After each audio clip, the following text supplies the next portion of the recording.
Hello, Bacho. Let's see this question. The question says a drinking straw of mass 2m is placed on a smooth table orthogonally to the edge such that the half of it extends beyond the table. A fly of mass m lands on the capital A end of the straw and walks along the straw until it reaches the B end. It does not tip even when another fly gently lands on the top of the first one. Find the largest mass that is the second fly can have. Neglect the friction between straw and table. तो हमारे पास एक table के ऊपर स्ट्रो रखी गई है figure में जैसे गिवन है। अब क्या किया जा रहा है कि एक ए पार्ट है उसके ऊपर एक फ्लाई बैठ जाती है और धीरे धीरे वो इस डायरेक्शन में आगे बढ़ना स्टार्ट कर देती है। तो हमें फाइंड करना है कि जब ये फ्लाई बी पॉइंट पर पहुंच जाएगी, ठीक है, एंड उसके ऊपर अब अनदर फ्लाई बैठ जाती है, तो वो अनदर फ्लाई यानी कि दो टोटल दो फ्लाई यहाँ पर बी पॉइंट पर बैठ जाती है। तो वो मैक्सिमम जो अनदर फ्लाई यहाँ पर बैठती है उसका मास क्या होना चाहिए जिससे कि पूरे का पूरा सिस्टम है वो बैलेंस रहे, यानी कि स्ट्रो नीचे ना गिरे। ठीक है, तो ये हमें फाइंड करना है सेकंड फ्लाई का मास। तो हम इस प्रॉब्लम में जो की कंसेप्ट यूज करने वाले हैं वो होगा इक्वेशन ऑफ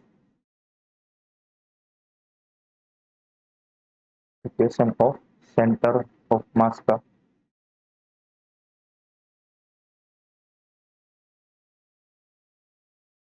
ठीक है, जो सेकंड कंसेप्ट है वो होगा टॉर्क का।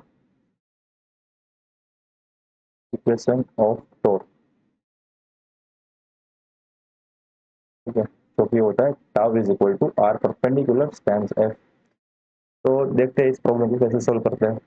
तो शुरू में हम इस जो हमारे पास फिगर है उसका सेंटर ऑफ मास फाइंड करेंगे इनिशियली कंडीशन में। तो शुरू में क्या था, ये हॉरिजॉन्टल टेबल था, उसके ऊपर एक स्ट्रो रखी गई थी, हाफ अंदर थी एंड हाफ बाहर थी, ऐसे। ठीक है, एंड इस स्ट्रो का सेंटर ऑफ मास क्या होगा जब ये फ्लाई यहाँ पर बैठी नहीं होगी तब।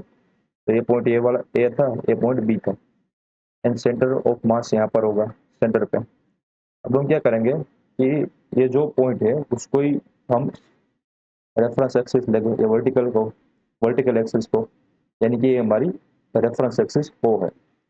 यहाँ से ही हम सारे डिस्टेंस मेजर करेंगे। ठीक है, तो शुरुआत में सेंटर ऑफ मास था 0 0 पे, रेफरेंस एक्सिस पे, किसका, ये स्ट्रो का। ठीक है, तो उसको मैं डिनोट करता हूँ सी से, centre of mass of the straw. ठीक है, ग्रीन वाला ये सी से। अब जैसे ही यहाँ पर फ्लाई बैठ गई ए पर, ठीक है, ऐसा, तो उसका जो मास था फ्लाई का वो था एम। उसकी वजह से सेंटर ऑफ मास शिफ्ट हो चुका होगा, कौन सी डायरेक्शन में आ चुका होगा, एक ही डायरेक्शन में। ठीक है, इस डायरेक्शन में आ चुका होगा। तो अब हम अज्यूम करेंगे कि सेंटर ऑफ मास था वो शिफ्ट होकर यहाँ पर आ गया। ठीक है, पूरा का सिस्टम का, ये जो फ्लाई एंड ये स्ट्रो का पूरा सिस्टम का जो सेंटर ऑफ मास है वो यहाँ पर आ गया, एंड वो हमने अज्यूम किया सी प्राइम। ठीक है, अब क्या हुआ, थोड़ी देर के बाद ये जो फ्लाई है वो इस डायरेक्शन में आगे बढ़ना स्टार्ट कर दिया एंड बी पॉइंट तक पहुंच गई। तो उसकी वजह से क्या होगा कि स्ट्रो पर नॉर्मल रिएक्शन फोर्स लगने की वजह से स्ट्रो पीछे की ओर जाएगी। ठीक है, इस डायरेक्शन में। बट ये दोनों का जो मोशन होगा वो ऐसे होगा कि ये जो सी प्रेम बन रहा है वो यहाँ पर ही रहे। ठीक है, यानी कि इन दोनों सिस्टम या फिर हम ऐसे भी बोल सकते हैं इन दोनों मास की वजह से जो नया हमारे पास सेंटर ऑफ मास मिला ये सी प्राइम, वो यहाँ पर ही रहेगा ड्यूरिंग द मोशन। ये फ्लाई भी यहाँ एक पोर्ट से बी पोर्ट पर पहुंच जाएगी, यानी ये स्ट्रो है वो भी पीछे की ओर आ जाएगी, पर जो सी प्राइम रहेगा वो यहाँ पर ही रहेगा। ठीक है, ऐसे ही यहाँ पर मोशन होगी due to the mutual force. ठीक है, क्योंकि वो यहाँ पर एक्स्ट्रा फोर्स नहीं है। तो इसका मतलब ये हुआ कि जो फ्लाई एंड थ्रो के बीच के जो फोर्स लग रहे हैं उसकी वजह से सेंटर ऑफ मास पर एक भी तरह का एक्सटर्नल फोर्स नहीं लग रहा है। अगर सेंटर ऑफ मास पर एक्सटर्नल फोर्स नहीं लग रहा है तो सेंटर ऑफ मास सिस्टम का एज इट इज रहना चाहिए। ठीक है, कंजर्वेशन हम बोल सकते हैं। तो सेंटर ऑफ मास कहीं पर भी आगे या पीछे नहीं जाएगा। ये सिस्टम का सी प्राइम, ये जो सी है यानी जो एम है वो आगे पीछे हो सकते हैं, बट टोटल सिस्टम का सेंटर ऑफ मास वहां पर ही रहना चाहिए। तो अब हम नेक्स्ट डायग्राम ड्रॉ करते हैं नीचे की ओर ही, ठीक है। तो वो कैसे आएगी, पहले तो हम इसका जो इनिशियल सेंटर ऑफ ये जो सी प्राइम की वैल्यू है वो फाइंड कर लेते हैं, ठीक है। तो यहाँ पर लिख देता हूँ डिस्टेंस ऑफ सी प्राइम क्या होगा, mass of the fly M, and उसका जो डिस्टेंस है इस पॉइंट ओ से, रेफरेंस पॉइंट ओ से इनिशियल में कितना था यहाँ से यहाँ तक का, L/2। और हमें यहाँ पर लेना है डायरेक्शन के साथ, क्योंकि हमें पता है कि जो सेंटर ऑफ मास होता है वो डायरेक्शन का भी फंक्शन होता है, ठीक है। तो यहाँ पर आएगा -L/2। एंड जो स्ट्रोक का सेंटर ऑफ मास था वो कहाँ पर था, क्योंकि इन दोनों की वजह से ही तो सिस्टम बन रहा है ना, तो उसका जो सेंटर ऑफ मास था वो तो 0 0 पे ही था। तो यहाँ पर आएगा 0 डिवाइडेड बाई टोटल मास। तो ये 2m था ना टोटल मास, सॉरी स्ट्रोक का मास 2m था, तो टोटल मास कितना होगा m+2m यानी कि 3m। तो हमारे पास आर सी प्राइम की वैल्यू आई, ठीक है। यहाँ पे वेक्टर बना देता हूँ -L/6, ठीक है, यानी कि नेगेटिव डायरेक्शन में आई। ओके, नेगेटिव डायरेक्शन, ये वाली डायरेक्शन नेगेटिव है कन्वेंशनली, ये वाली डायरेक्शन पॉजिटिव है। ओके, अब हम क्या फाइंड करेंगे, नेक्स्ट डायग्राम ड्रॉ करते हैं जहाँ पर ये जो फ्लाई है वो बी पॉइंट पर पहुंच गई है। तो क्या होगा कि हमारे पास टेबल है। अब क्या होगा, ये जो सी प्राइम था, ये वाला सी प्राइम, उसको मैं पहले ड्रॉ कर देता हूँ। वो तो यहाँ पर ही रहने वाला है सी प्राइम सब दोनों केस में। यहाँ से उसका डिस्टेंस था वो L/6 ही रहने वाला है, ठीक है, मैग्नीट्यूड मैग्नीट्यूड में। तो ये जो पूरा स्ट्रो था वो पीछे की ओर आ गया होगा, थोड़ा सा ऐसा खिसक गया होगा, इस डायरेक्शन में थोड़ा बचा होगा स्ट्रो। एंड ये फ्लाई थी वो चल के यहाँ पर आ गई होगी, ठीक है, ऐसे। तो and centre of mass of the straw था वो क्या होगा, वो यहाँ पर होगा कुछ। तो ये हमारा सेंटर ऑफ मास था स्ट्रो का। तो ऐसा कुछ सिनेरियो होगा। अब हमें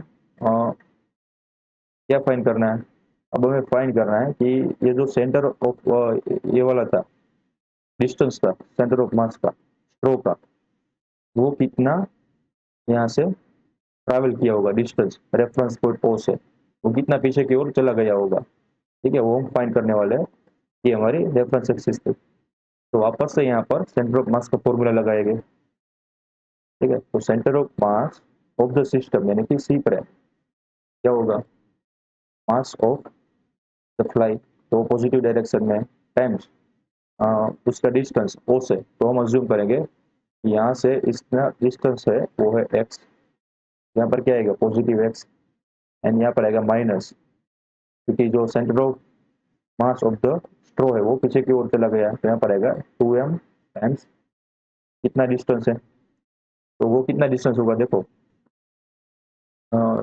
इस ओ पॉइंट से सी पॉइंट का डिस्टेंस क्या है, ये वाला ये वाला डिस्टेंस, ठीक है। तो वो हम कैसे फाइंड करेंगे, तो हमें पता है कि पूरा डिस्टेंस है, ठीक है। यहाँ पर मैं लिख देता हूँ कि ये जो सेंटर ऑफ मास है वहां से जहाँ पर ये फ्लाई बैठी है उसका डिस्टेंस है L/2, राइट। एंड ये जो फ्लाई है एंड ओ के बीच का डिस्टेंस कितना है, एक्स है। तो ये ब्लैक वाला डिस्टेंस कितना होगा, ये वाला डिस्टेंस कितना होगा, L/2 माइनस एक्स होगा। तो यहाँ पर क्या लिख सकता हूँ, L/2 minus x divided by क्या होगा, टोटल मास 3m। बट हमें पता है कि आर सी प्राइम होगा वो इस केस में भी सेम ही रहने वाला है, ठीक है। तो उसकी वैल्यू क्या थी, -L/6। तो यहाँ पर लिख देता हूँ -L/6 इज इक्वल टू, इसको मैं पहले फर्स्ट इक्वेशन बोल देता हूँ, और यहाँ पर मैं लिख देता हूँ फ्रॉम 1, ठीक है। तो लेफ्ट हैंड साइड क्या आएगा हमारे पास, लेफ्ट हैंड साइड आएगा -L/6 is equal to mx minus, अब 2m को अंदर जाने देता हूँ तो हमारे पास बचेगा M L, minus minus plus होगा यहाँ पर, एंड एम बचेगा 2mx divided by 3m।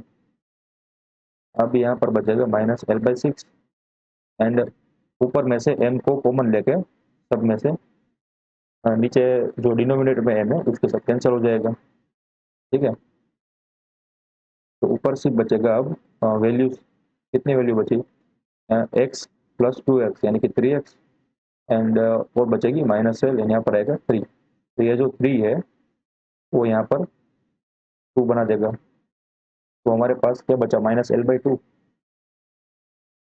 Is equals 3x minus L, 3x - L। ठीक है, ये दोनों सेम ही है, ये कैपिटल एल नहीं है, ये स्मॉल एल ही है। ठीक है, ये स्मॉल एल ही है, यानी कि लेंथ ऑफ द रोड ही है। या फिर हमने पहले कौन सा लिया था, स्मॉल एल लिया था ना, ये तो हम सारे में स्मॉल एल कर देगा, चेंज कर देगा। ठीक है, ताकि यहाँ पर कंफ्यूजन ना आ रहा है कुछ भी, सारे के सारे में स्मॉल एल ही है, length of the straw. Okay, तो ऐसा बचा। अब क्या होगा, अब हमें x की वैल्यू फाइंड मिल जाएगी, तो यहाँ से 3x is equal to L/2, तो x is equal to L/6 बन गया यहाँ से। ठीक है, तो हमें क्या मिली वैल्यू, यहाँ से यहाँ तक की वैल्यू मिली L/6, एंड सेम टाइम जो ये सेंटर ऑफ मास था, यहाँ से यहाँ तक की कितनी वैल्यू मिली, L/2 माइनस L/6। ठीक है, L/2 माइनस L/6, तो कितनी हो जाएगी, L/3 हो जाएगी। ठीक है ना, तो वैल्यू हो जाएगी L/3। ओके, उसको मैं थोड़ा सा हटा देता हूँ, तो मैं पास सब कुछ है। अब हम हमें क्या फाइंड करना है कि जब अनदर फ्लाई यहाँ पर बैठ जाती है, तो यहाँ पर मैं डायग्राम शो करता हूँ, तब क्या होता है कि सेम सिचुएशन है अभी भी ऐसा, एंड यहाँ पर था हमारा centre of mass of the straw, and यहाँ पर ऑलरेडी एक फ्लाई बैठी हुई थी। ठीक है, इसका मास है 2m, एंड यहाँ पर जो फ्लाई थी उसका मास है m। राइट, एंड ये बैलेंस में था, ये सारा सब कुछ स्ट्रो था वो बैलेंस में था। अब हमें हमें यहाँ पर सिस्टम का सेंटर ऑफ मास की कोई रिक्वायरमेंट है नहीं, अभी मैं यहाँ पर ड्रॉ नहीं करता। अब अनदर फ्लाई आके, let's suppose M prime fly यहाँ पर आके बैठ जाती है, तो total mass right hand side क्या होगा, m प्लस एम प्राइम होगा कि नहीं। तो हमें वो फाइंड करना है कि कितना होना चाहिए जिससे कि ये सिस्टम बैलेंस हो, यानी कि स्ट्रो है वो ऐसे गिर ना जाए ऐसे जंप करके। तो इसका मतलब ये हुआ, ये जो हमारा सेंटर पॉइंट था वो वाला एक्सिस थी, इसके अबाउट टॉर्क क्या होना पड़ेगा, जीरो होना पड़ेगा ना। तो if torque about point O is zero, then system remain in equilibrium। ठीक है, यहाँ पर रोटेशनल लिख देता हूँ, रोटेशनल, ताकि ये जो स्ट्रो है वो नीचे ना गिर जाए, तो वहां से हमें एम प्राइम की वैल्यू मिल जाएगी। ठीक है, तो टॉर्क ड्यू टू 2m मास, तो 2m मास की वजह से जो नीचे जो फोर्स लगेगा वो क्या लगेगा, उसका weight 2mg, and torque due to ये जो m प्लस m की सिस्टम बनी है कि दोनों फ्लाई की वजह से मास, तो उसका वेट यहाँ पर आ जाएगा, उन दोनों की वजह से वेट क्या होगा, m plus M prime times g. इन दोनों फोर्स की वजह से जो टॉर्क होगा इस ओके अबाउट वो बैलेंस होना चाहिए। यहाँ पर मैं लिख देता हूँ, torque due to centre of mass of the stroke is equal to होना चाहिए torque due to m plus M prime fly. क्या आएगा, आर, इसका formula R perpendicular times F. R perpendicular क्या होगा, 2m के लिए यहाँ से यहाँ तक का डिस्टेंस जो कि है हमारे पास L/3, and R perpendicular for m mass जो कि है यहाँ से यहाँ तक का डिस्टेंस, वो हमारे पास है L/6। तो यहाँ पर पुट कर देंगे L/3 times 2m is equal to m plus m prime into L/6। Right. तो यहाँ से ये टू कैंसिल आउट हो गया, यहाँ से एल से एल कैंसिल आउट हो गया, एंड टू पर जाके यहाँ पर 4m बना देगा, एंड यहाँ पर मिलेगा हमें m plus m prime.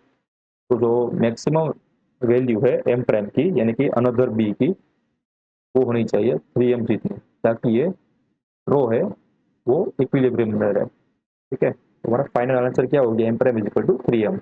I hope you understood it well. Best of luck.